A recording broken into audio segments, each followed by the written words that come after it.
Mana anuku? Bentar dong.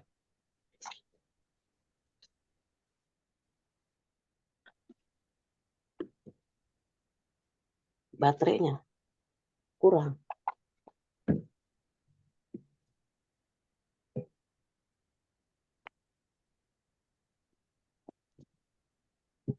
Dah.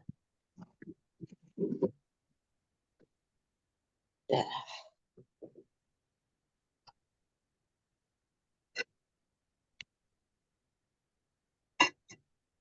Ya. Suara saya sudah jelas ya? Jelas, Ustazah. Ya. Bismillahirrahmanirrahim. Alhamdulillahirabbil alamin wassalatu wassalamu ala asrofil anbiya'i wal mursalin wa ala alihi washabihi ajmain. Asyhadu an la ilaha illallah wahdahu la syarikalah wa asyhadu anna Muhammadan abduhu wa rasuluhu amma ba'd. Alhamdulillah malam ini Allah memberikan kesempatan kepada kita untuk bisa istiqomah dan mudah-mudahan Allah memberikan rahmat, taufik dan hidayah kepada kita untuk bisa menerima ilmu yang bermanfaat.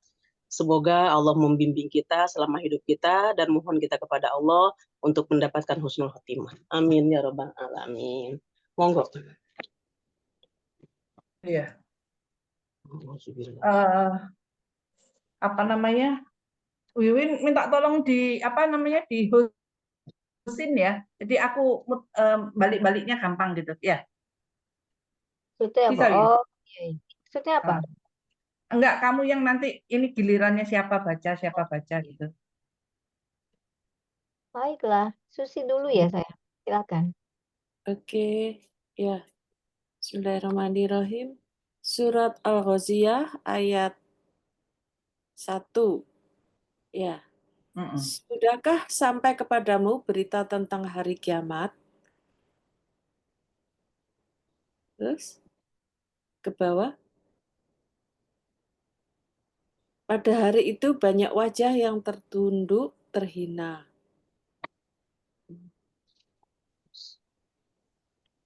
Masya Allah. Iya. Karena bekerja keras lagi kepayahan. Bukankah itu sudah, Dok? Al-Ghaziyah. Nah, iya, Ustazah, saya tadi bilang sama dia, apa kayaknya sudah, tapi saya lupa sampai mana dulu ya, Ustazah. Setelah Ustazah ya, setelah Al-Ghaziyah ya, ini sudah selesai ya kayaknya ya. At-Thariq juga sudah kan, Al-A'la juga sudah di akhir-akhir ini. Terakhir itu Al-A'la ya. Iya. Wasyamsi waduhaha sudah. Amalan turja walaili yaksa zata. Wasyamsi waduhaha. Kalau ngelihat di YouTube-nya sih terakhir Al-A'la. Ya, terakhir Al-A'la. Ini setelah Al-A'la sampai ayat 19 itu terus pertanyaan. Terus kau minainin aneh ya.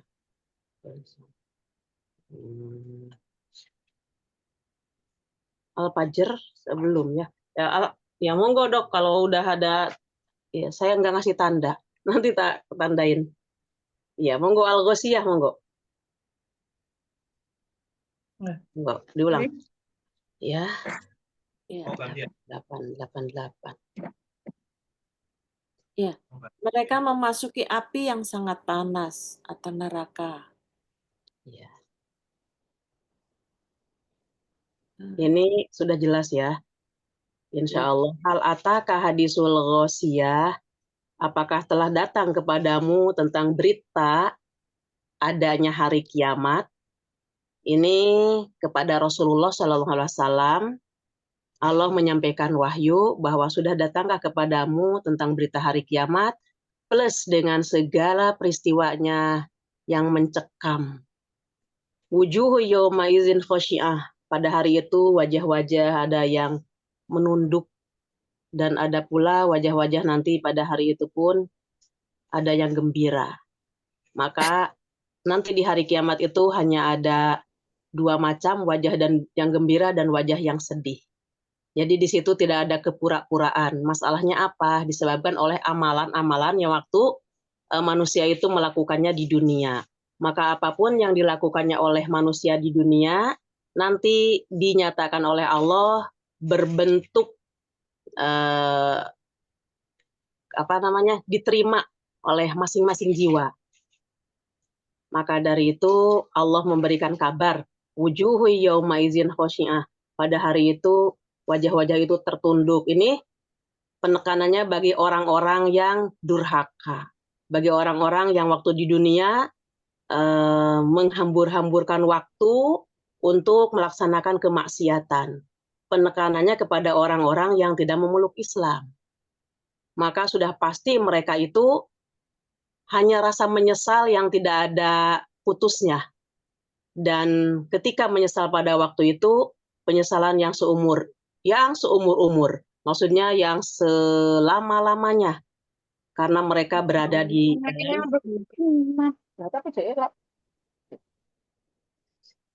Monggo, lanjut.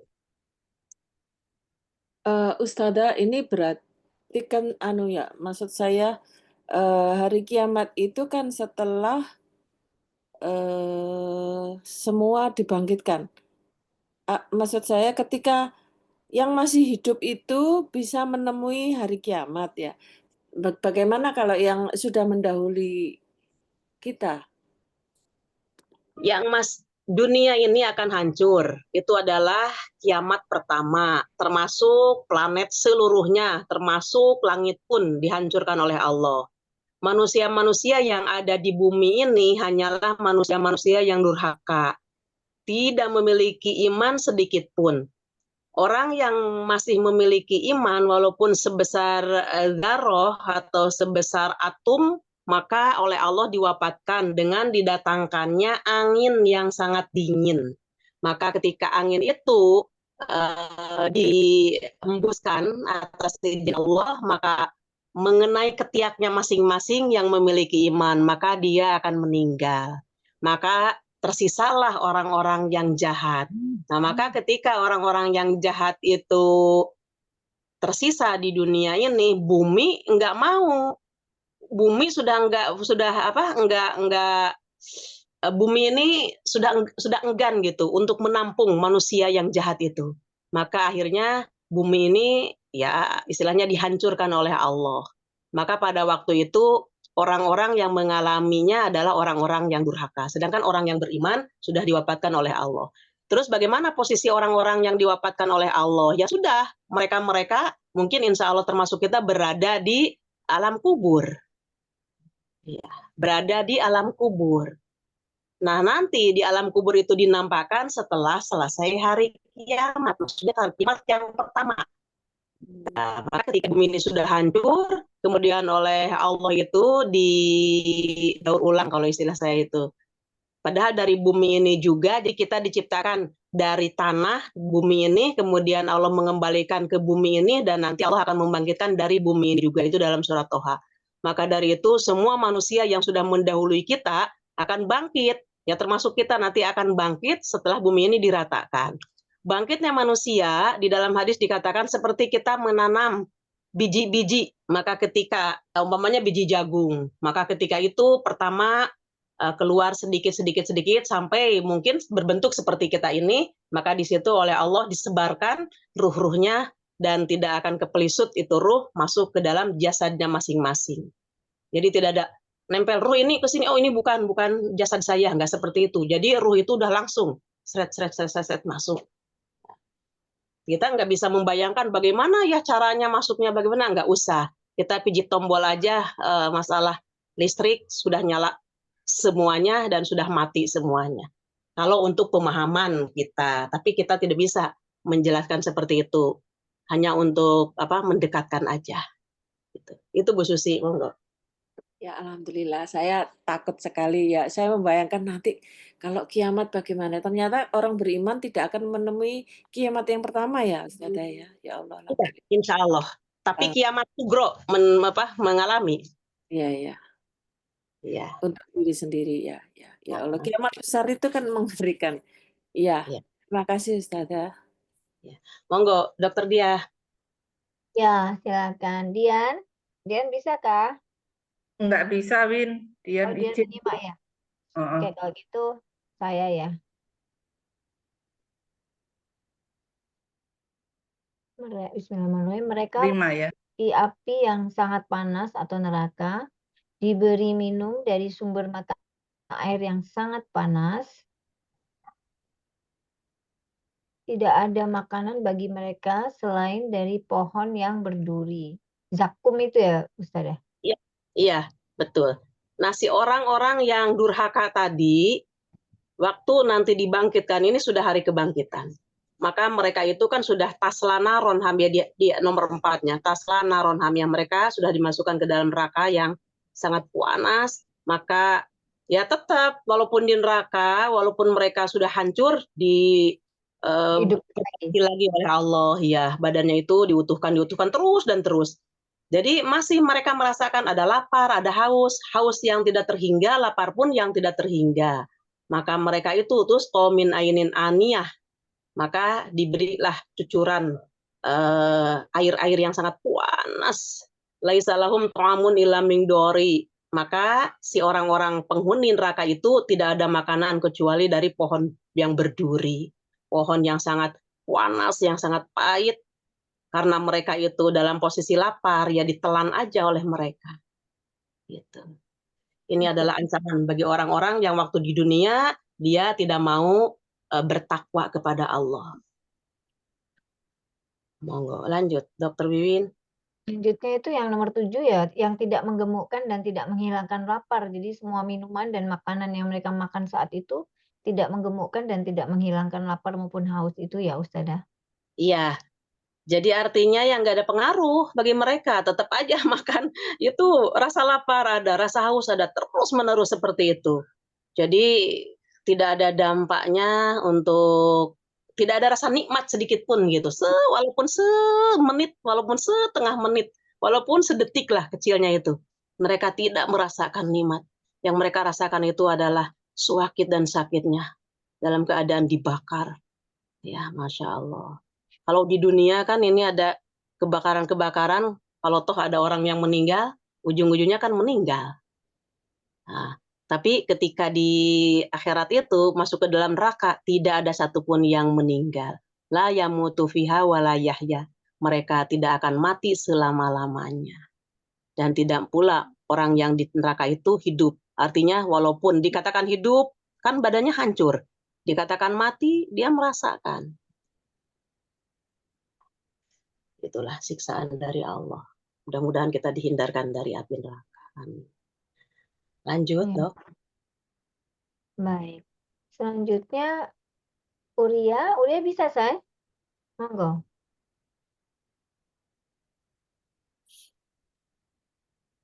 Nomor 8 ya.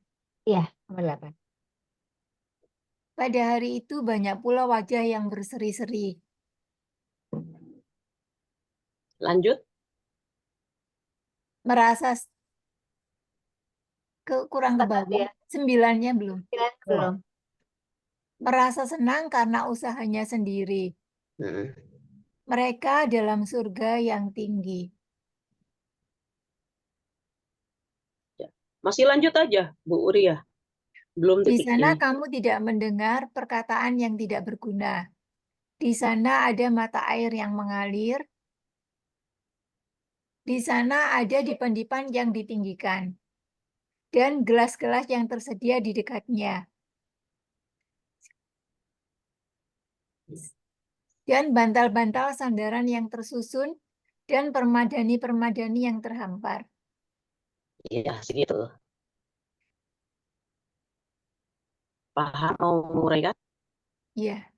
Ini ya, menggambarkan surga ya. Ya, penghuni surga.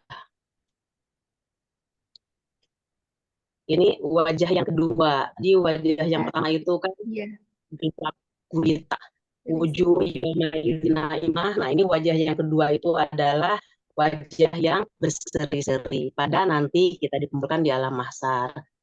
Lisa iha dia disebabkan amal kelakuannya waktu di dunia ini diridhoi oleh Allah. Artinya dia berada di atas ketakwaan.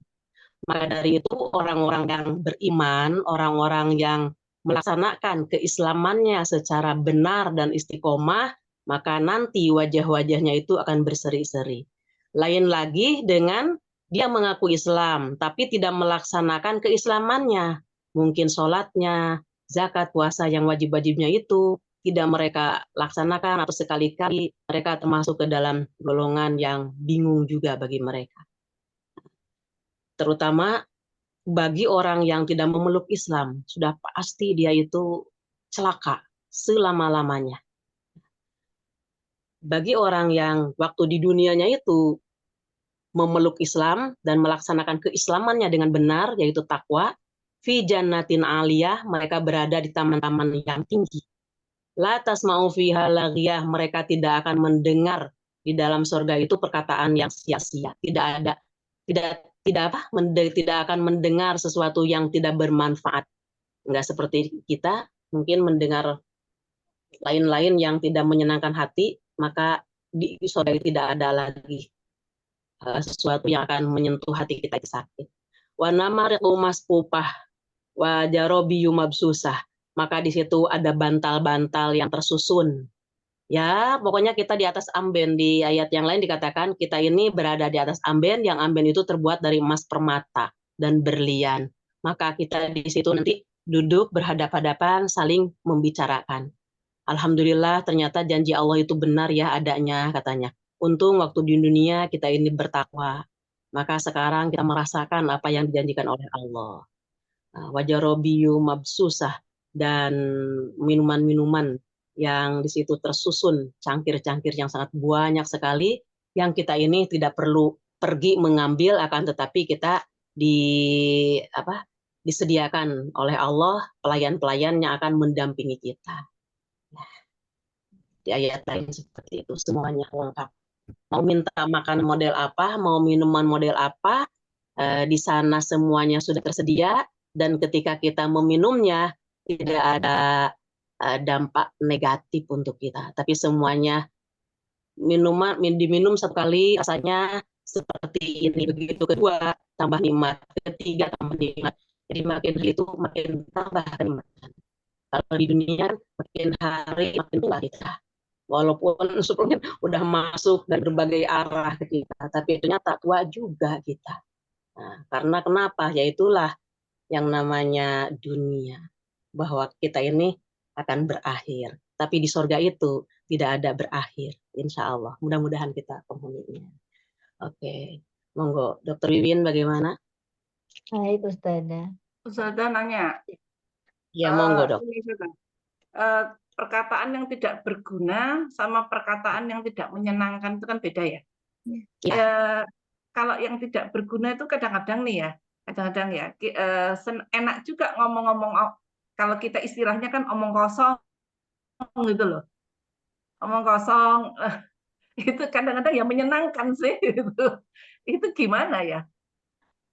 Jadi ini maksudnya perkataan tidak berguna lebih ke arah mana? Ya, kalau di dunia kita masih bisa dalam artian berbicara ABCD tapi untuk menghibur hati gitu. Kadang-kadang ada curhat dari situ, kita ada kenyamanan untuk menghilangkan jenuh kita.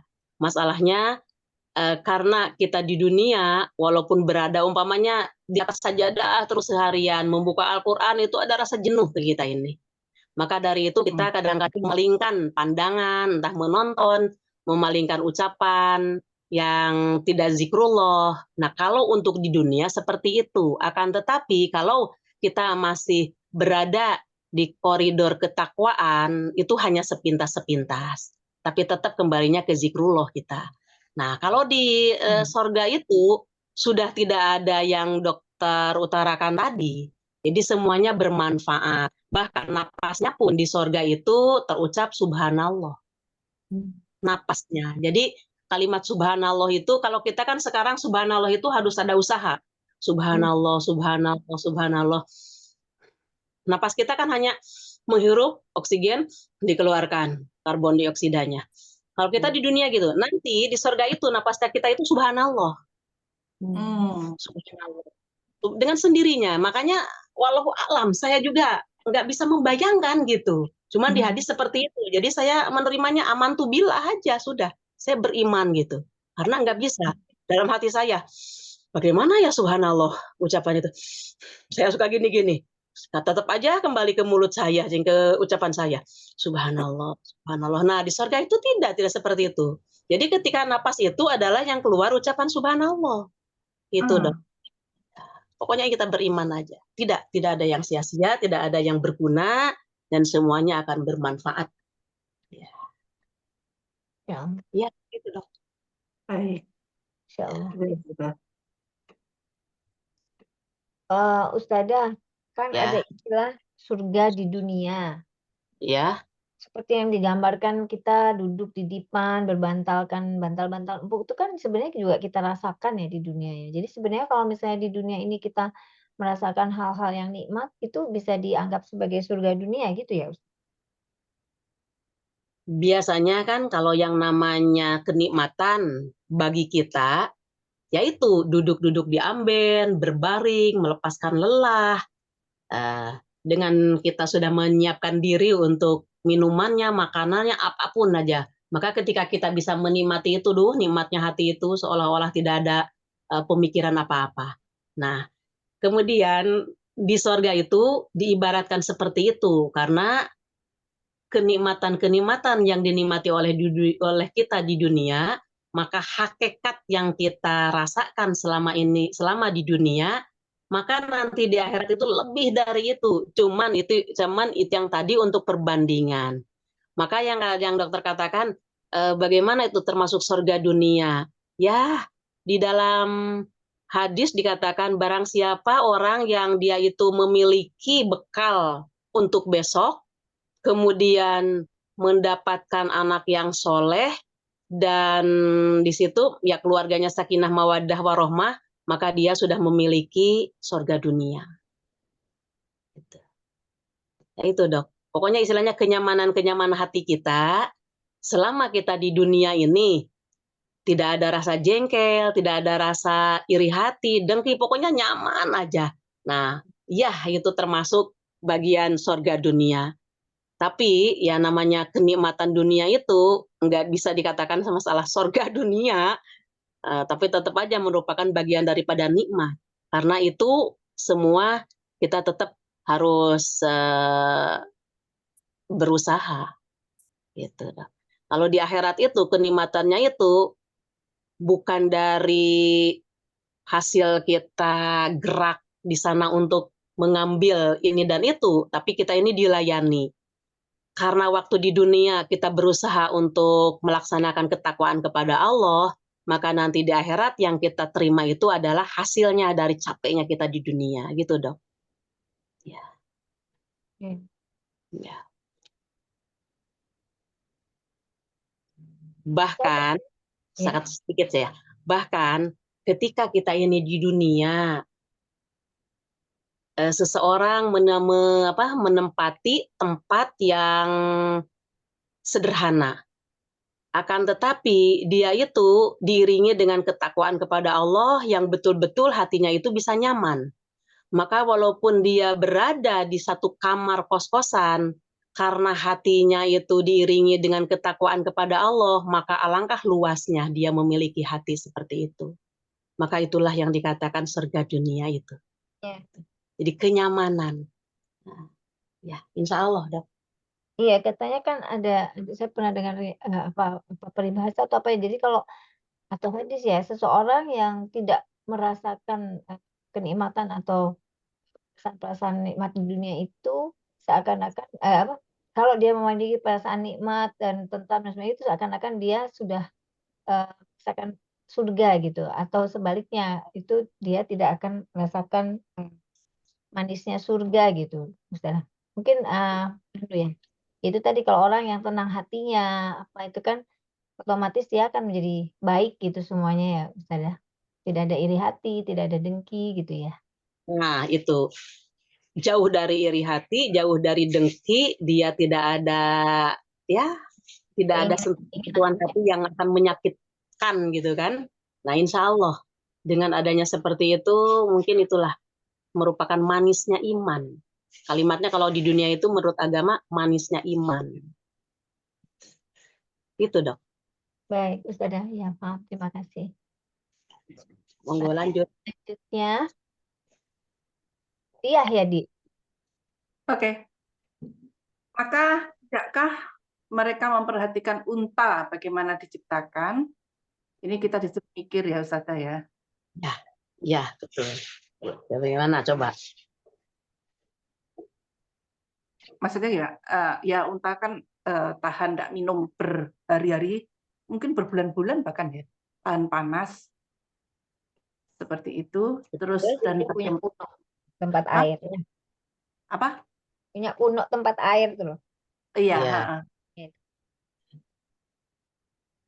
Iya. Terus dan langit bagaimana ditinggikan? Ya tidak pakai tiang sama sekali. Dan Iya. gunung-gunung bagaimana ditegakkan? Ini jadi pasak ya. Dan bumi bagaimana dihamparkan? Padahal bumi itu bulat, tapi kok bisa kayak rata begitu. Ya. Kemanapun kita melangkah ya. Maka iya kok ya enggak apa lautnya itu airnya kok ya enggak nublek gitu, tumpah gitu. Ya, betul. Suruh berpikir betul. Ya. Maka berilah peringatan karena sesungguhnya engkau Muhammad hanyalah pemberi peringatan. Iya. Maksudnya kalau yang enggak percaya, yang menghina disuruh ngeliat itu semua gitu ya. Iya. Masalahnya mereka si orang-orang kafir itu kan ketika diajak untuk bertauhid kepada Allah, mereka itu kan menolak. Masalahnya kok aneh katanya. Tuhan yang kami sembah itu banyak, ini kami harus menyembah Tuhan yang satu. Kok aneh? Jadi seorang orang jahiliyah itu merasa aneh ketika mereka diarahkan untuk menyembah Allah yang Maha Esa.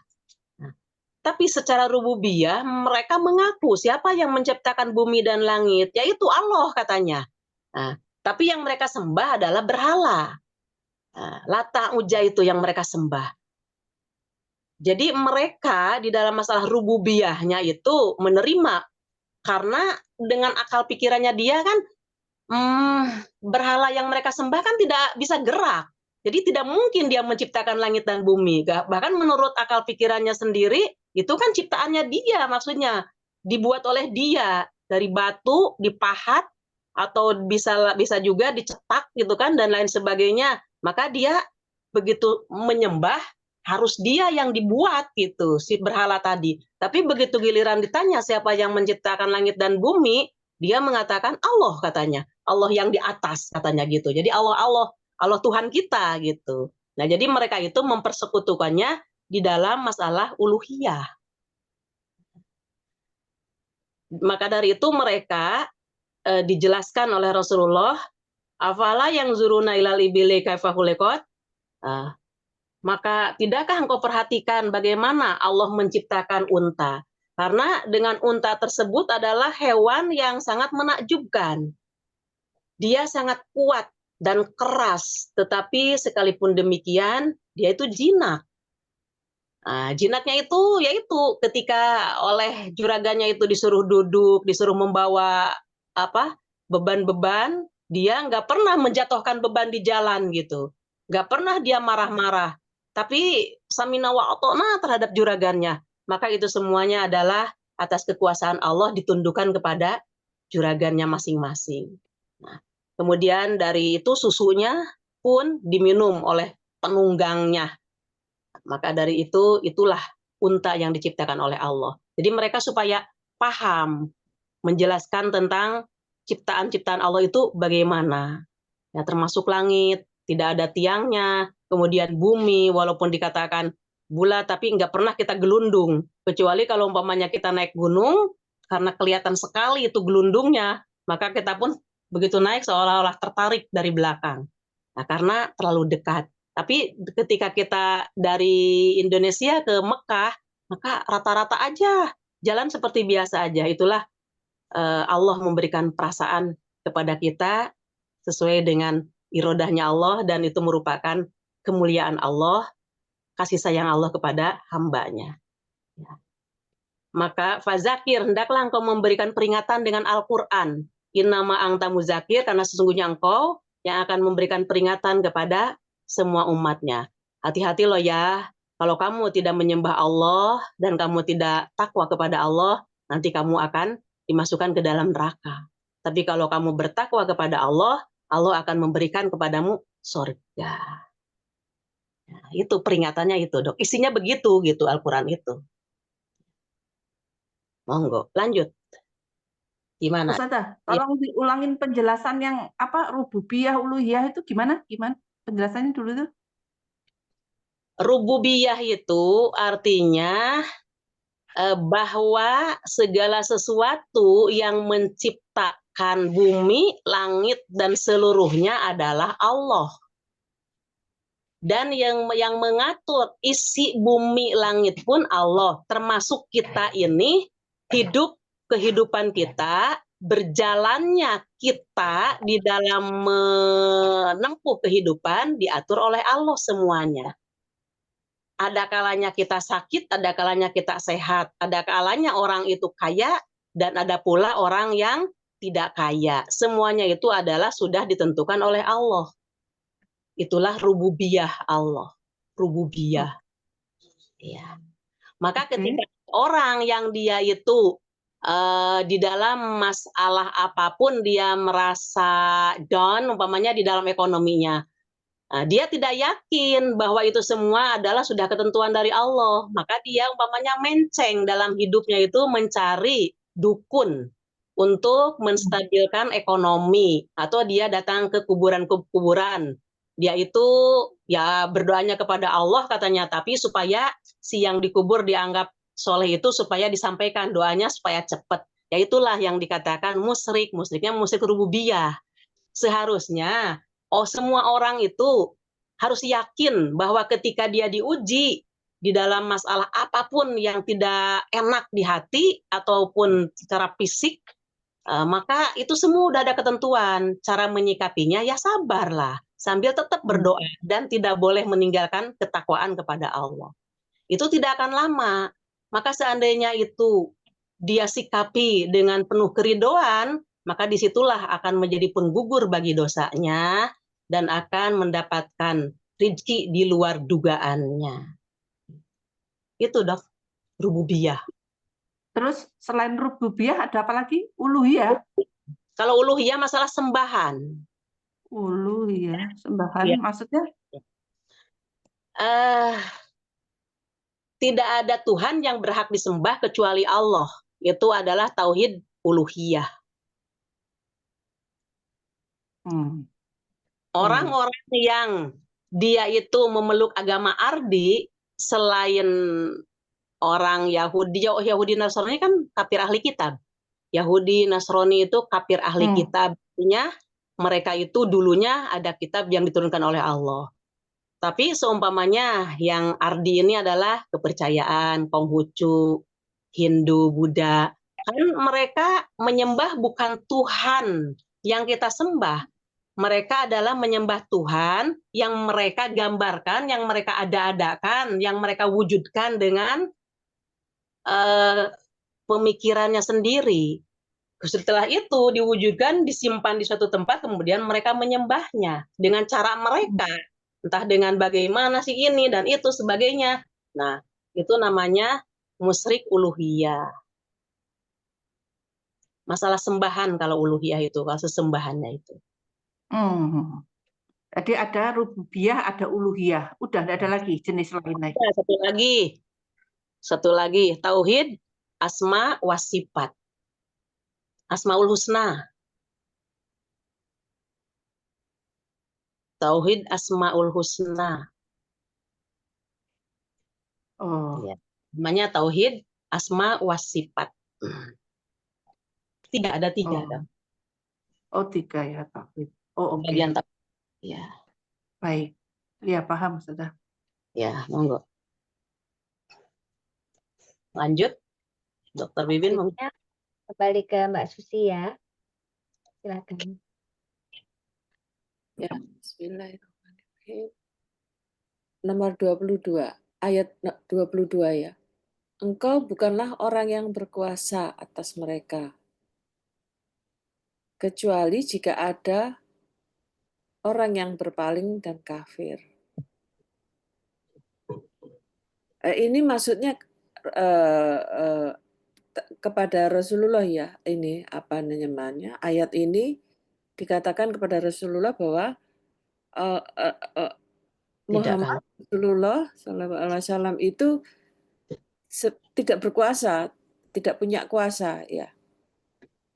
Tapi kenapa kecuali jika ada orang yang berpaling? Saya tidak mengerti Ustazah ini, yang ayat 23 ini. Lasta alaihim bimusaitirin. Kamu bukanlah orang yang berkuasa atas mereka. Ketika Nabi Muhammad menyampaikan wahyu, ya secara manusiawinya kan ingin ketika disampaikan itu nurut semuanya terhadap yang disampaikan tersebut, masuk Islam semuanya. Ya. Tapi itu bukan kuasanya Rasulullah. Rasulullah hanya menyampaikan. Yang memberikan hidayah kepada hati masing-masing adalah Allah. Gitu. Paham, Bu? Yang ayat 23 ini, Ustazah. Kecuali jika ada orang yang berpaling dan kafir. Iya. Saya. Iya.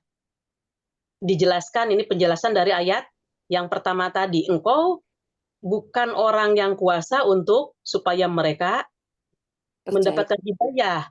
Tapi ketika orang yang mendengar wahyu darimu mereka nurut, itu adalah hidayah dari Allah, bukan semata-mata kamu yang menunjuki hati mereka berada di atas hidayah.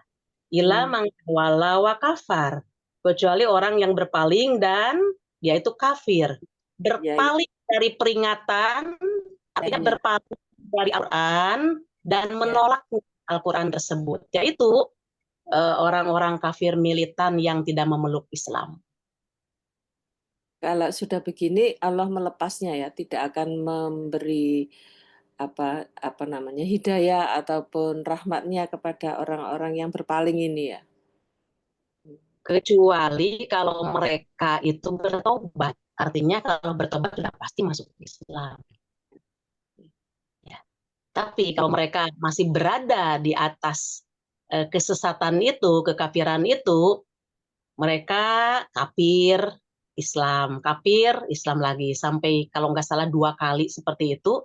Kemudian mereka bertambah-tambah kekafirannya, maka Allah tidak akan memberikan petunjuk kepada mereka yang fasik, katanya kata Allah itu. Jadi dibiarkan betul oleh Allah karena dia tidak mau bertobat.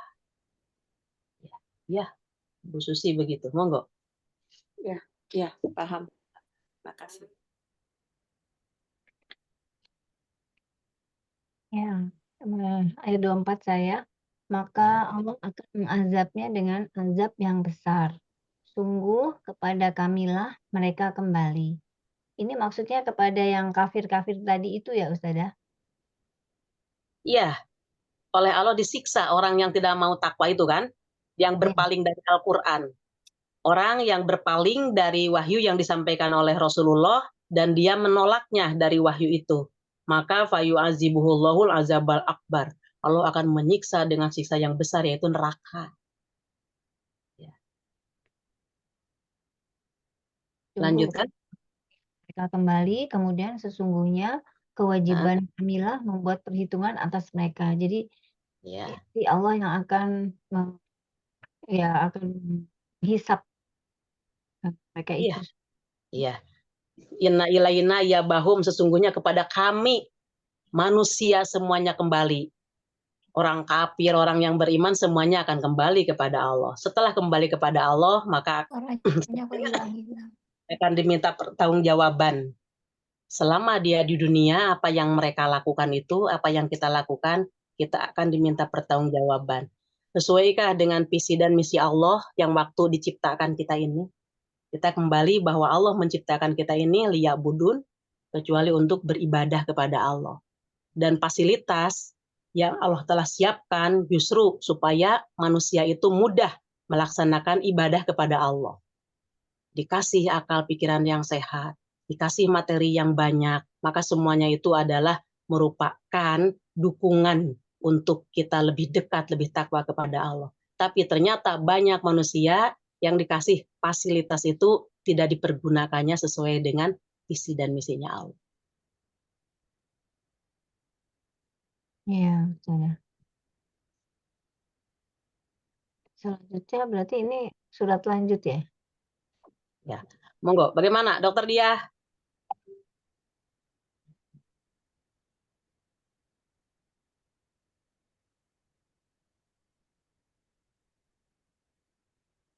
Enggak, ya kedengaran tak, Dokter Wiwin? Iya, ini surat Al-Fajr ya. Ya. Iya. Ulia ya sayang, silakan.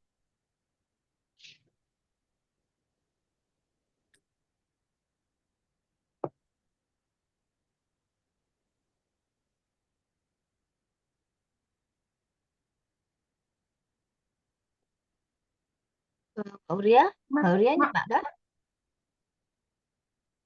Ya, Ya, hikmat saya nggak dengar dari tadi, nggak dengar hilang. Oh, ya, Baru sekarang silakan. ini. Ya, Sekarang Al-Fajr. Ya. demi fajar ya. Ya, Demi fajar, demi malam yang 10. ya. Terus, masih terus? Demi yang depan dan yang ganjil. Demi malam apabila berlalu. Ya. Adakah pada yang demikian itu terdapat sumpah yang dapat diterima bagi orang-orang yang berakal? Ya, tahan segitu dulu. Tidakkah engkau Muhammad memperhatikan Sampai situ dulu, monggo. Jenengan mau jelaskan? sampai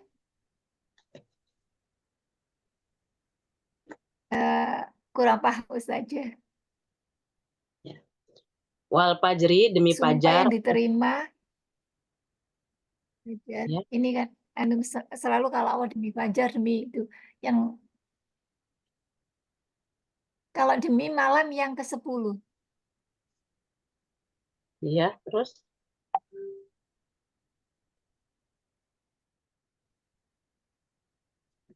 Paham, Bu Demi Ria? malam, Iya. demi yang ke-10 ini kurang paham. Yang dimaksud yang ke-10 itu apa? Wal fajri, demi fajar. Yang dimaksud dengan fajar di sini adalah waktu subuh datang. Walayalin asrin, dan demi malam yang 10. Yang dimaksud malam yang 10 ini adalah mulai dari tanggal 21 sampai tanggal 30 atau 29 bulan Ramadan. Malam ke-10. Wasyaf'i wal watri, demi yang ganjil dan yang genap, yaitu hari-hari tanggal 21 ganjil, 22 genapnya, 23, 24 sampai tanggal 30-nya. Wal laili idza yasr, dan apabila malam-malam tersebut telah berlalu. Jadi ini Allah bersumpah, yang menjadikan fajar itu adalah Allah, dan sumpahnya Allah kepada makhluknya sendiri, ya nggak apa-apa.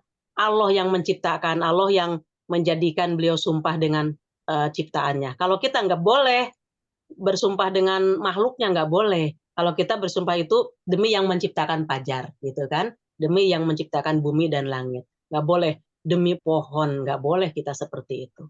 Nah, karena Allah yang menciptakan di sini menunjukkan bahwa tidak ada yang bisa menguasai waktu subuh, dan tidak ada yang ikut campur di dalam proses terjadinya subuh datang, malam datang, siang datang. Tidak ada satupun yang ikut campur. Walaupun mereka mengatakan ada Tuhan bumi, Tuhan apalagi ya, daratan, Tuhan lautan, tidak ada dewa-dewa yang mereka anggap itu. Jadi di sini menunjukkan ketauhidan bahwa Allah lah yang kuasa atas segala sesuatu. Ya, dan yang menjadikan itu malam 10 terakhir, di situ ada keutamaan-keutamaan yang berada di dalam bulan Ramadan, yaitu terutama di malam Lailatul Qadarnya. Ya, yang menjadikan genap dan ganjilnya Allah sendirilah yang menentukan itu, yang ada keutamaannya. bagi mereka yang tidak paham tentang keutamaan ini, yang nggak ngepek lah kepada mereka itu. Ini maka bagi orang-orang yang bertakwa. Ya, begitu Bu. Monggo, Dokter Wiwin, bagaimana dok? Iya, Ustazah. Allah itu sering sekali bersumpah atas nama bulan, ini ya malam gitu ya, Ustazah ya. Iya, ya supaya si manusia itu berpikir bahwa yang menciptakan itu adalah Allah, yang menentukan segala sesuatunya pun dalam hal yang dijadikan sebab itu adalah Allah.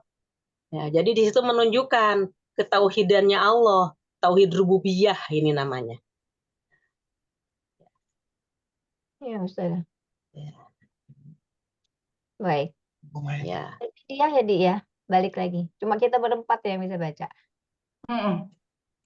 Tidakkah engkau memperhatikan bagaimana Tuhanmu berbuat terhadap kaum Ad?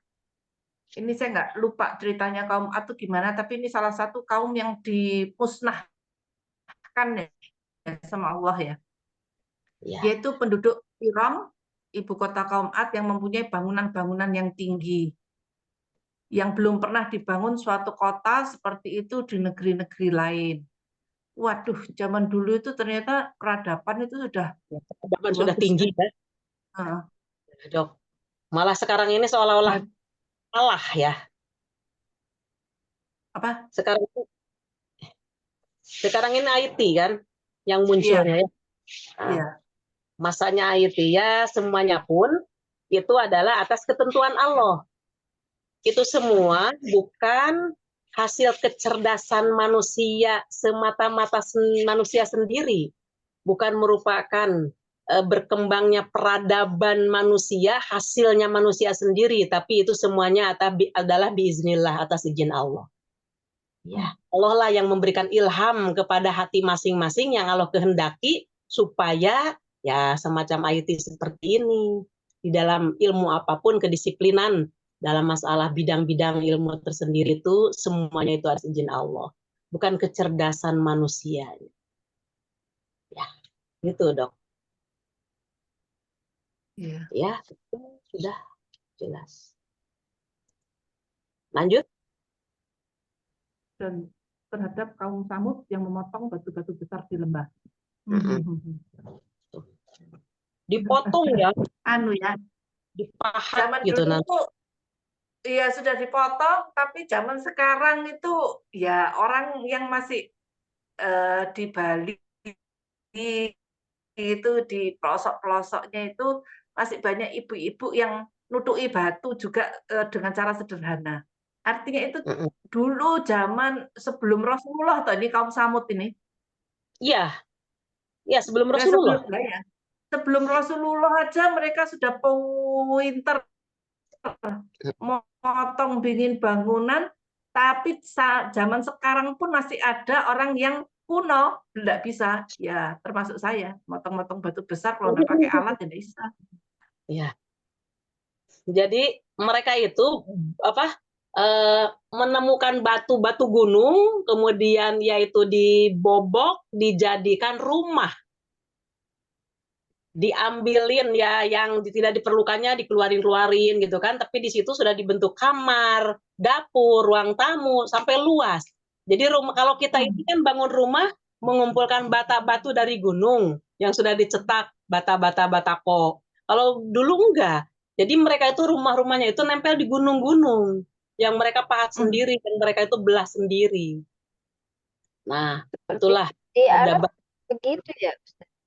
Ya dulu dok, sekarang ini enggak, hotel-hotel kan tetap aja. Ya tapi kalau lihat di Mekah itu kan banyak sekali juga batu-batu ya sebenarnya mereka kan, gunung batu itu kan mereka pahat gitu kan. Ya. Ya, tapi sekarang kan sudah lain ya itunya ya, caranya mereka itu sudah menggunakan alat. Sekarang malah rumah yang dibangun di dalam batu seperti itu mahalnya bukan main Ustazah, jadi tempat pesiar. Jadi tempat beristirahat. Ya, seperti batu marmer itu kan juga dari ya mahal. Jadi dibolongi ya, gunung ini dibolongi kayak Kalau di kita itu kayak makam di mana itu daerah mana yang Dong, ya, dimakamkan di di batu-batu gitu. di gunung Tapi di itu jadi Toraja. rumah ya, Toraja. Iya, Toraja ya. Iya, rumahnya jenazah. Iya, rumahnya jenazah malah. Tapi padahal sebenarnya kan jadi kita nggak perlu buat tiang ya sebenarnya ya. Enggak ada, Dok. Aduh. Iya, sampai seperti itunya. Dengan tangan mereka ya, bukan dengan alat-alat yang canggih seperti sekarang. Mereka itu dengan menggunakan ya motong batu dengan batu. Kapak-kapaknya terbuat dari batu juga yang mereka sudah. Nah, itulah yang memberikan ilham kepada mereka adalah Allah. Nah, itulah sifat rububiyah Allah namanya.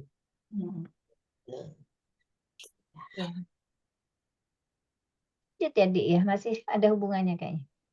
Ya. Dan terhadap Fir'aun yang mempunyai pasak-pasak bangunan yang besar. Iya. Piramid itu mungkin ini. Ya. Tapi sebelumnya itu, yang Dok, berbuat sewenang-wenang dalam negeri. iya, saya anaknya aja. Artinya mereka, si Fir'aun itu, mereka disuruh menyembah Allah oleh Nabi Musa, diarahkan, apakah kamu mau melaksanakan ibadah untuk menyembah Allah? Jawaban si Fir'aun itu, apakah ada Tuhan selain aku, katanya. Gitu. Nah, maka di situ, Fa'ahdiyaka ila rabbika fatahsa. Maka kalau kamu nurut, aku tunjukkan kepadamu bahwa Allah yang menciptakan aku dan menciptakan kamu dan juga menciptakan nenek moyangmu. Itulah Allah yang wajib disembah. Tapi di situ Fir'aun yang mungkin ya gengsi dan lain-lain sebagainya secara manusiawinya kan karena Nabi Musa yang diutus oleh Allah itu dia adalah anak angkatnya Fir'aun pada waktu itu. Kemudian sekarang ini aku harus nurut kepada Musa. Bagaimana gitu? Ya mungkin secara manusiawinya itu prediksi orang-orang yang menerangkan seperti itu. Tapi tetap kembalinya ke dalam masalah hidayah. Cuman sebelum Allah menyiksa, memasukkan ke dalam neraka, semuanya dikasih peringatan dulu. Maka ketika mereka memilih untuk tidak mendapatkan hidayah, yaitu adalah disebabkan sebab-musbabnya itu karena pilihan. Gitu.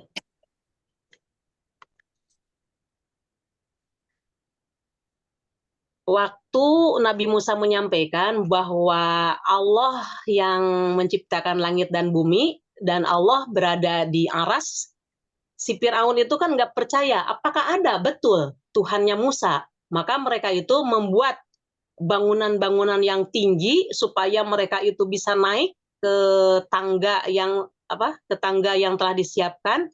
Maka dilihatlah atas itu nggak ada katanya. Mana Tuhannya gitu. Karena mereka mau melihat secara kasat mata.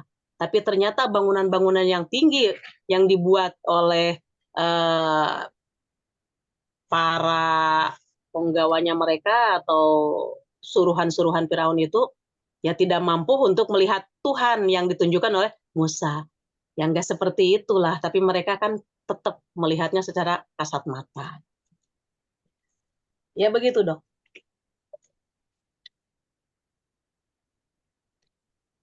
Monggo, bagaimana? Iya. Itu 11, 12 masih sama Fir'aun ya hubungannya ya? Iya. Lalu mereka banyak berbuat kerusakan dalam negeri. Karena itu Tuhanmu menimpakan cemeti azab kepada mereka. Ya. Sungguh Tuhanmu benar-benar mengawasi. Nah, sampai situ. Cemeti azab itu ya ending-endingnya untuk Firaun itu dimasukkan ke dalam laut. Mereka dibunuh oleh Allah dengan ditenggelamkan ke dalam laut plus pengikut-pengikutnya itu. Gitu. Jadi dengan cemeti azab itu yaitu dengan cara dia ditenggelamkan ke dalam laut.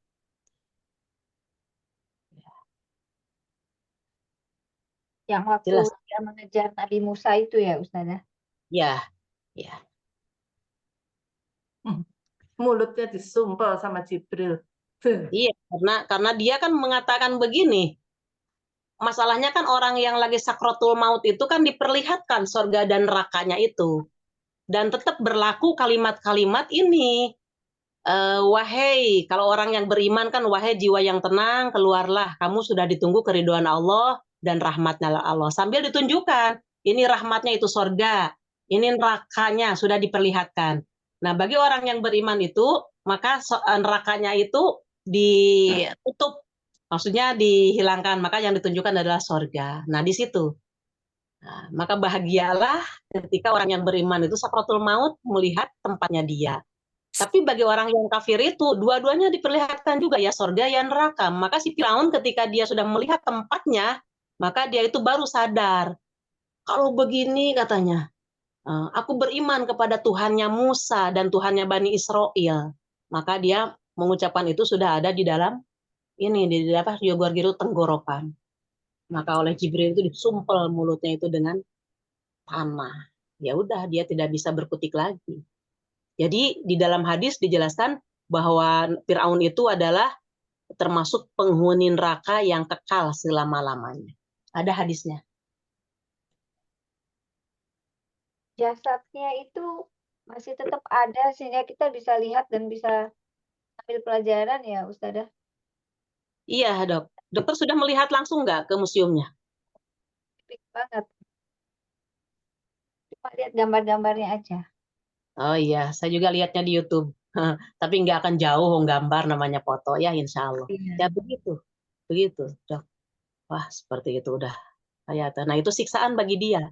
Jadi pagi dan sore itu diperlihatkan dia kan jasadnya masih di dunia, tapi ruhnya itu kan berada di alam kubur. Maka ruhnya itu diperlihatkan oleh Allah siang dan malam itu tempatnya dia itu neraka. Nah, ketika di alam kuburnya diperlihatkan tempatnya dia di neraka, itulah merupakan siksaan bagi dia. Gitu. Jadi dia berada di alam kubur, tapi jasadnya ada di alam dunia. Supaya menjadi peringatan bagi orang-orang yang sombong, nih, yang mengaku sebagai Tuhan ternyata mati juga, dia tidak bisa apa-apa, gitu kan. Gitu dong, monggo. Itu kan disebutkan Fir'aun, artinya bukan namanya, tapi gelarnya. Ya, Kan kalau disebut gelarnya itu artinya nggak usah dicari gitu ya. Tapi orang itu penasaran sih, iya, suka nyari. Padahal ya kalau sudah ketemu terus dapat apa gitu. Tapi ya enggak dibikin ketemu toh sama Allah. Cuman kadang-kadang suka bingung. Ini sebetulnya mau dicari sampai kemana gitu. Ini sia-sia atau enggak gitu, enggak selalu mudah juga ya, Ustazah ya, iya, menentukan ini sia-sia apa tidak gitu ya. iya, betul dok. Ya udah sekarang bagi kita daripada repot-repot, lebih baik kita memperbaiki diri aja ya untuk takwa gitu aja lah. Sangat mudah itu, betul itu. Udah nggak usah pikir banyak. Usia kita ini sudah mungkin di atas 40 tahun. Terus mau cari apa lagi lah gitu.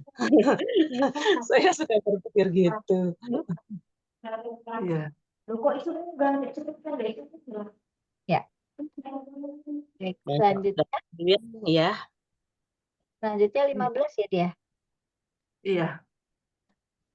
Itu 15 ada balik ke ini siapa? Indri. Mbak Indri udah bisa belum? Ya, Mbak Indri, selamat datang. Waalaikumsalam. masalah. Waalaikumsalam Bisa Bu Indri. Ya, Ustazah, apa kabar? Alhamdulillah baik, Bun.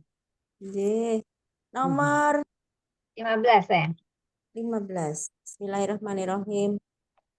Maka adapun manusia apabila Tuhan mengujinya lalu memuliakannya dan memberinya kesenangan, maka dia berkata, Tuhanku telah memuliakanku. Namun apabila Tuhan mengujinya lalu membatasi rezekinya, maka dia berkata, Tuhanku telah menghinaku. 17 juga. Satu itu aja dulu. Ya, Satu itu aja dulu. Mau nggak jelaskan? yang nomor Yang 15. 15 barusan. Nomor 15. Jadi ini ujian dari Allah Subhanahu wa Ta'ala itu ada yang dimuliakan seseorang itu dengan memberinya kesenangan. Ada juga ujiannya yang berupa rezekinya yang terbatas. Tapi sebetulnya itu tidak menghina menghina orang tersebut ya Ustazah. Ya memang itu memang ujian. Itu ya Ustazah. Ya harus tawakal gitu ya. Fa'amal insanu, maka apabila manusia itu idzabtalahu rabbuhu, Allah menguji atau Tuhannya menguji kepada dia dengan diberi harta yang banyak. Fa'akromahu wa na'amahu, Allah memuliakan dia dan memberikan nikmatnya kepada dia. Fayaqulu, maka si manusia itu berkata, Robbi, katanya Tuhanku, akromani telah memuliakanku.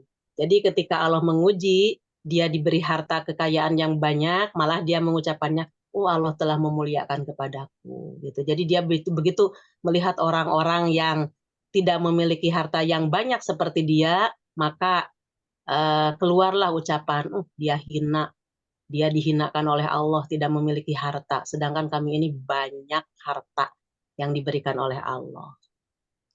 Ya, jadi berpikirnya manusia itu rata-rata begitu, diiringi dengan kesombongannya dan diiringi dengan hawa nafsunya, sehingga dia merasa bangga atas harta yang diberikan oleh Allah dengan banyaknya itu, dan dia boleh jadi bisa menghina kepada orang yang tidak memiliki harta itu. Padahal itu semua adalah ujian dari Allah. Dan tidak begitu kenyataannya. Boleh jadi yang dia ucapkan ini adalah merupakan kemuliaan dari Tuhanku. Justru kalau dia tidak bisa memiliki arah untuk menggunakan harta tersebut, boleh jadi hartanya itu yang dulu, maksudnya yang waktu di dunia itu dibangga-banggakan, akan tetapi justru begitu di akhirat itu hartanya itu malah akan menyiksa dirinya. Begitu. Bagaimana, Bunda? Ya udah jelas Ustazah. Iya. Ini Ini yang kalau Banyak dibaca harta gini, ya Ustazah ya. Banyak kenapa? kesana. Kalau banyak harta kadang-kadang orang senang-senang terus kayak nggak takut apa-apa, kadang apa Iya. sholatnya juga lalu kok mepet gitu kan, doa terus nggak habis-habis. Gitu. Iya, makanya dia itu merasa bangga Allah telah memuliakanku. Padahal di balik itu tidak seperti itu. Itu apalagi kalau dia itu dengan hartanya tersebut bukannya bisa mendekatkan diri kepada Allah, bahkan dia menjauhkan diri dari Allah. Wah, itu yang dulu waktu di dunia dibanggakan harta tersebut, begitu di akhirat itu malah jadi siksa bagi dia. Siksanya yaitu dijadikan oleh Allah harta yang tidak dikeluarkan zakatnya karena dia tidak tahu arah, maka dijadikan oleh Allah sebagai ular yang meliliti badannya sampai ke lehernya, sampai ke pipinya dikata. Kemudian si ular itu gigit-gigit pipinya sambil berkata, aku inilah hartamu yang dulu kamu tidak dikeluarkan zakatnya. Seperti itu. Dan kalau dia menimbun emas, perak, tidak dikeluarkan zakatnya, maka itu pun dijadikan oleh Allah, dijadikan alat setrika untuk menyetrika badannya. Tapi ketika dia memiliki harta terarah, insya Allah semuanya akan membawa barokah. Artinya bisa mendekatkan diri, meningkatkan ketakwaan dan keimanan kepada Allah. Itu. Bagaimana, Dokter Wiwin, Dokter Dia, monggo? Iya, jadi kayak istidroj itu ya. Iya. Baik. Selanjutnya Mbak Susi ya, sayang.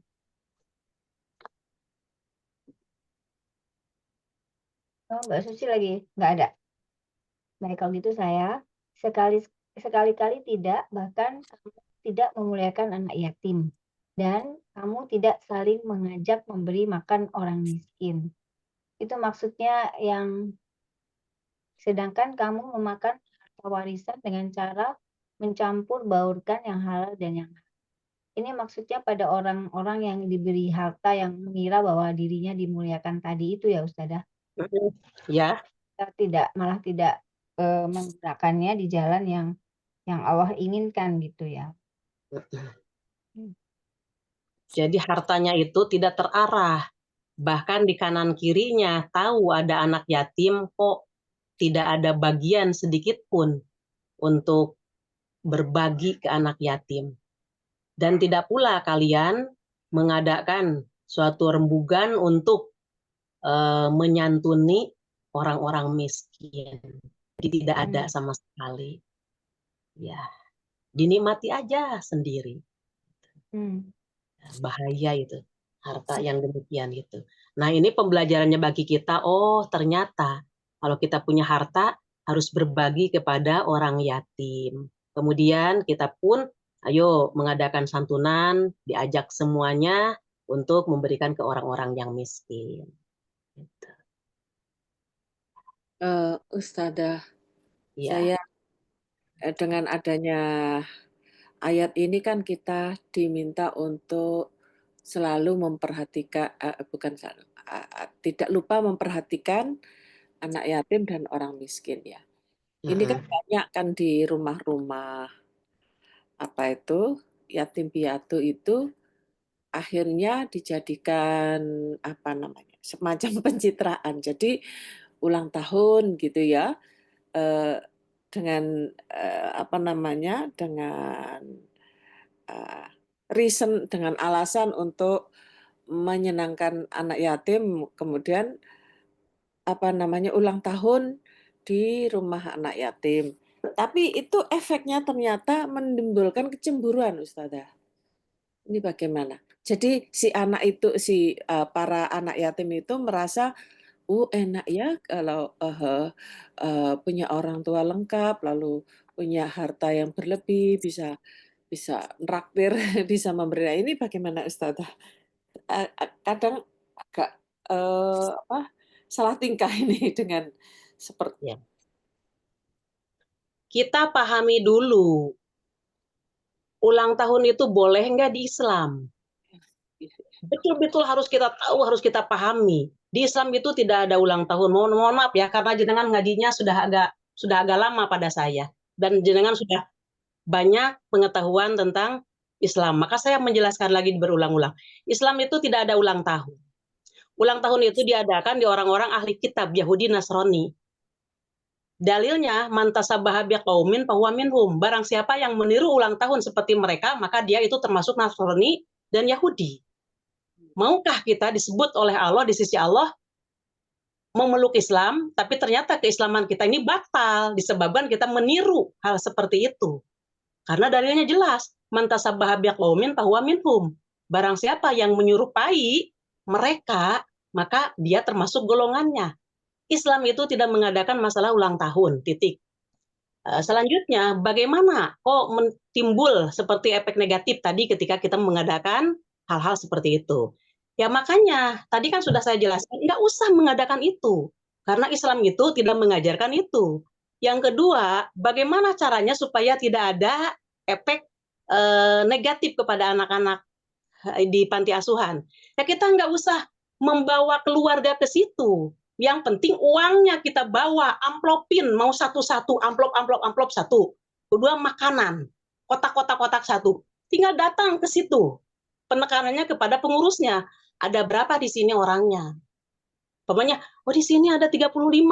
Ya sudah, 35 kotak sama pengurusnya berapa? 5, atau jadikan oleh kita udah lengkapan 50 kotak makanan.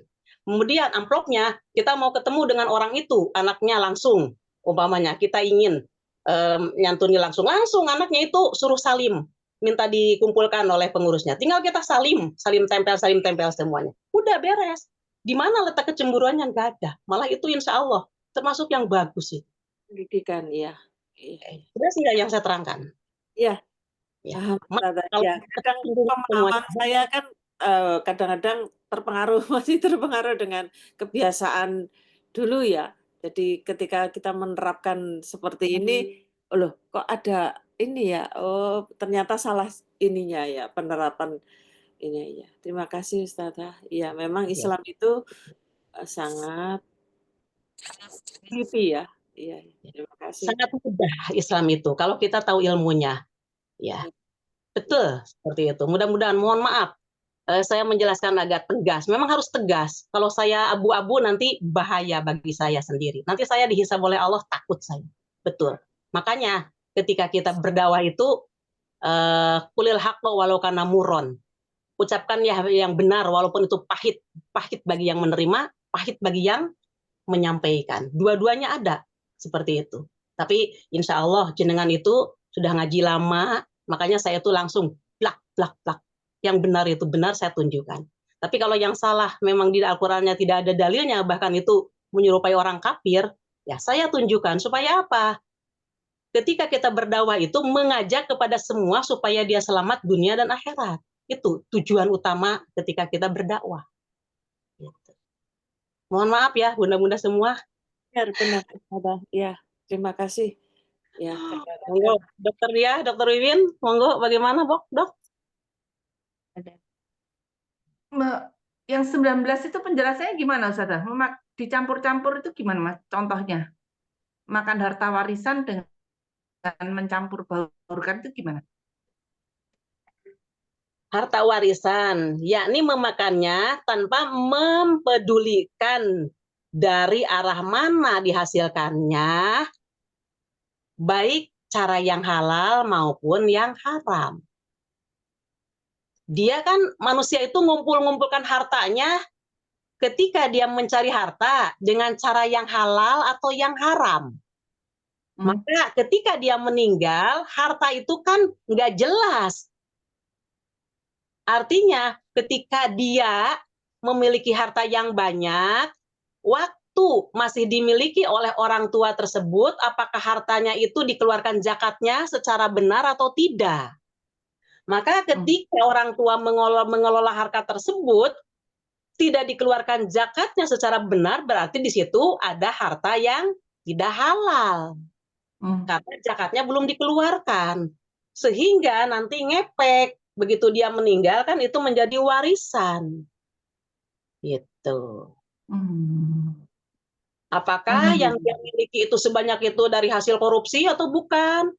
Hasil nipu orang atau bukan? Kalau toh umpamanya dia enggak kok saya hasil kerja, tidak ada penipuan di dalam harta, iya.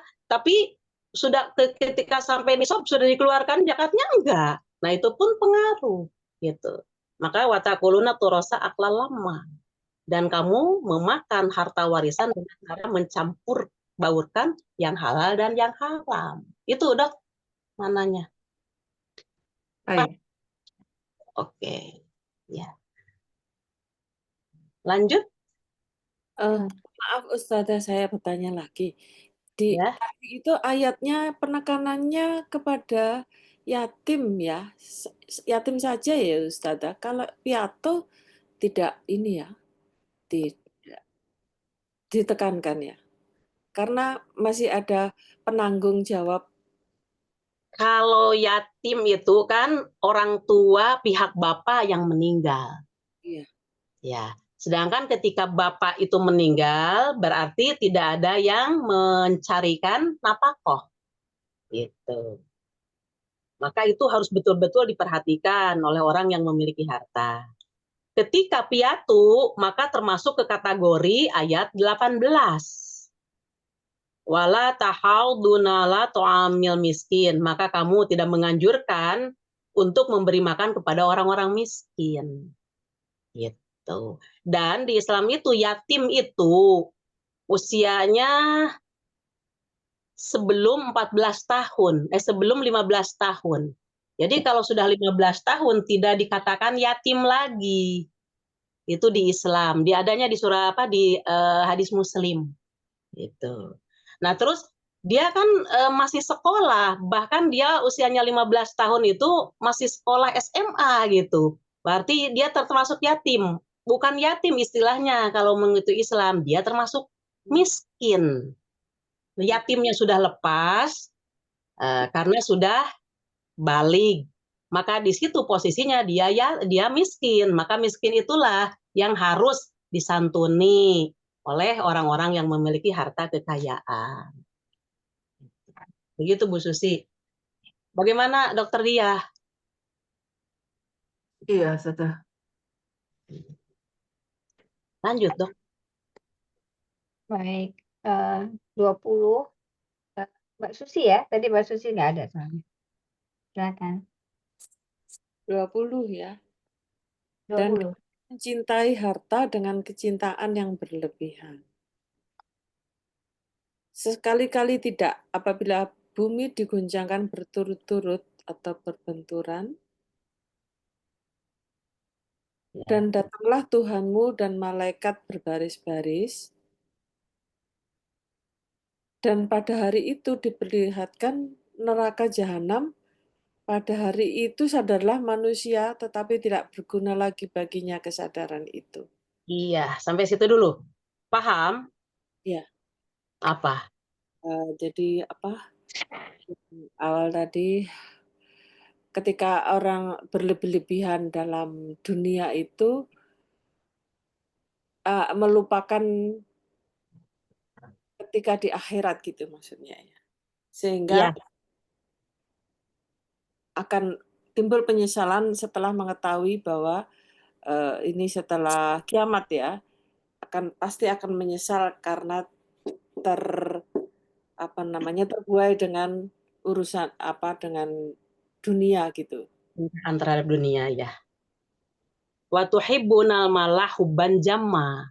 Dan kalian manusia yang memiliki harta itu, kalian sangat mencintai hartanya itu dengan cinta yang sangat tamak, dengan cinta yang sangat sekali, sehingga tidak memperhatikan zakat, sehingga dia kikir, tidak memperhatikan orang-orang yatim ataupun miskin. Kala sekali-kali tidak. Idza dukatil ardu dakang daka. Sekali-kali tidak. Apa yang kamu banggakan itu harta di dunia, sekali-kali tidak akan menjadi kebanggaanmu pula nanti ketika kamu sudah di akhirat. Bahkan ketika kamu sudah di akhirat, itu merupakan penyesalan bagi kamu ketika kamu memiliki harta yang banyak seperti itu, tidak kamu perhatikan masalah zakatnya dan tidak kamu bagi dengan anak yatim dan fakir miskin. Maka menyesallah ketika kamu nanti sudah sampai ke alam kubur atau ke alam barzah. Kala iza dukkatil ardu dakhang dakka. Itu penyesalannya sangat tinggi ketika bumi ini sudah dihancurkan dan diratakan, maka di situ kamu dikumpulkan, barulah kamu akan menyesal. Wajah robuka wal malaikatu sofan sofa. Maka pada waktu itu malaikat pun berjejer. Semuanya dibariskan oleh Allah sesuai dengan tempatnya masing-masing. Nah, waji yauma idzin bi jahannam, maka pada hari itu didatangkanlah jahanam. Yauma idzi yatajakkarul insanu wa anna lahu dzikra, dan semua manusia itu mengingat terhadap apa yang pernah dilakukan di dunia. Akan tetapi kesadaran mereka pada waktu itu sudah tidak berguna lagi. Maka kalau mau sadar sekaranglah, entah di dalam memeluk agama Islam, entah orang Islam sendiri di dalam mengelola harta. Maka sekaranglah waktunya supaya tidak ada kalimat kasep. Ya, mudah-mudahan. Jadi pembelajaran bagi kita ini merupakan peringatan dari Allah, jangan sampai ketika kita mengelola harta, jangan terlalu cinta dunia. Karena cinta dunia itu akan menjadi bahaya bagi para pemiliknya. Monggo, bagaimana Dokter Dia? Ya, paham, Ustazah. Ustazah, Telat, gitu ini ya. tanya sedikit bisa Ustazah. Ya, monggo. Tadi yang harta warisan tadi kan kita misalnya ada tanah misalnya ya, terus itu kita pastikan kita nggak tahu kan itu sesuai apa itu tadi itu yang sudah dikeluarkan zakatnya atau apa tadi itu loh Ustazah. Ya. Kita nggak tahu ya. Mm-mm. Nah itu gimana ya perlakuannya sekarang? Soalnya kan tanah itu semakin lama semakin mahal apa nggak? Dulu kan murah gitu mungkin. Ya kita pikirnya dulu memang sudah zakat, tapi misalnya kita punya pikiran apa kurang ya apa enggak apa kita gimana mikirnya gitu apa nggak usah mikir apa dipastikan wah pasti udah zakatnya udah lengkap apa gitu ya Ustazah. Iya, nggak begitu. Karena itu sudah menjadi harta pusaka, berarti harta warisan. Harta warisan dari orang tua, bukan. Yang meninggal itu orang tua. Ya Bapak yang meninggal atau ibu yang meninggal. Bapak. Jadi harta itu, harta punya bapak, dianggap itu kan. Ya. Ketika bapak meninggal, apakah istri masih ada? Oh ya masih. Istri masih ada. Anaknya ada berapa? Anaknya ada 5. Ada 5. Laki-laki berapa? Laki-lakinya 3. Laki-lakinya 3, perempuannya 2. Nah, harta berbentuk tanah tadi, apakah suami yang meninggal tadi atau bapak yang meninggal tadi meninggalkan hutang atau meninggalkan amanah masalah harta tersebut atau tidak? Tidak. Tidak. Berarti tidak punya hutang? Tidak. Tidak.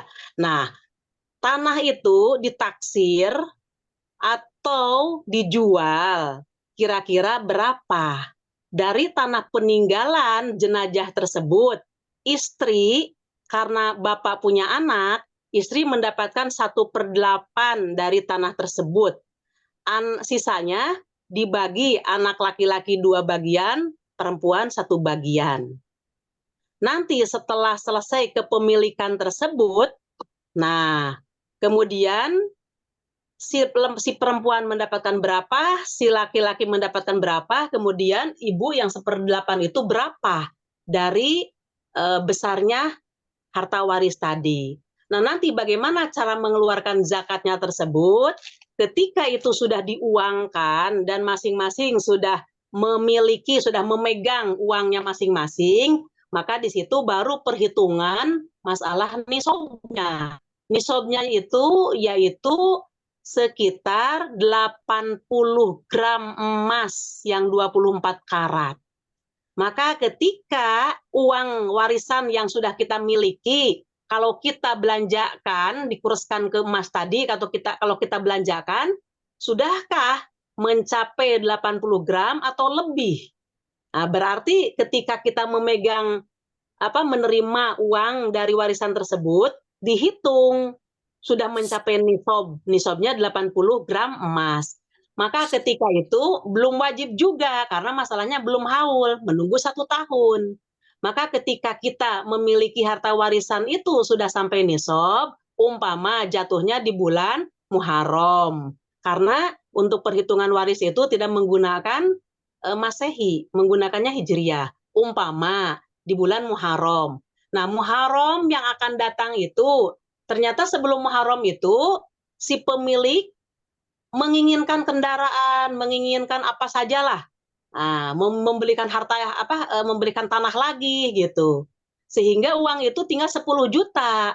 Umpama. Berarti walaupun Muharram yang akan datang, tidak ada kewajiban zakat. Akan tetapi, kalau Muharram yang akan datang, malah uang itu bertambah dengan uang yang simpanan kita, dan lain-lain sebagainya, sehingga disatukan melebihi daripada nisab, dan sudah haul, maka tinggal dikalikan saja jumlah harta atau jumlah kepemilikan harta kali 2,5% dari harta tersebut. Itulah zakatnya. Bisa dipahami nggak saya menerangkan? Ya, bisa. Ya, Alhamdulillah. Jelas ya Ustazah. Soalnya memang harus ada bimbingan kalau yang kita nggak jelas-jelas ini. Iya, begitu maka dari itu tolab ilmi itu perlu sekali. Betul-betul mencari ilmu itu sangat perlu. Yang jelas menerjemahkan Al-Quran sama sunnahnya itu harus jelas. Monggo Dokter Diah bagaimana dok? Iya, paham Ustazah. Ya, ya Dokter Wibin Iya. sudah jelas. Ya, Itu sampai di sini. maaf Ustadzah. Itu kita keluarkan zakatnya tahun ini misalnya ya. Terus tahun depan uang itu masih utuh. Tahun depan keluarkan lagi. Jadi Keluarkan nggak satu kali aja. tidak sekali aja. Dan mohon maaf, ketika itu harta warisan itu sudah menjadi kepemilikan kita, kita punya simpanan, nanti yang simpanan kita pun disatukan. Karena harta warisan itu sudah jadi milik kita. Jadi dengan harta kita Iya, yang jadi itu setiap tahun dihitung lagi. dihitung lagi setiap tahun dikeluarkan zakatnya. Kalau itu Setiap masih tahun dikeluarkan lagi. atau kita membeli emas batangan. Kecuali kalau Jadi umpamanya bukan satu kali ya. bukan. Kecuali Oke. kalau uang itu sudah berbentuk menjadi rumah. Wah, saya ini punya uang 600 juta dari harta simpanan kita atau dari warisan tadi disatukan. Oh, menjadi 1 M. Saya mau belikan rumah untuk umpamanya 900 juta. Berarti kan belum nisob. Maksudnya sudah nisob tapi belum haul. Yang nggak ada zakah, nggak dikeluarkan karena sudah dibelanjakan oleh kita.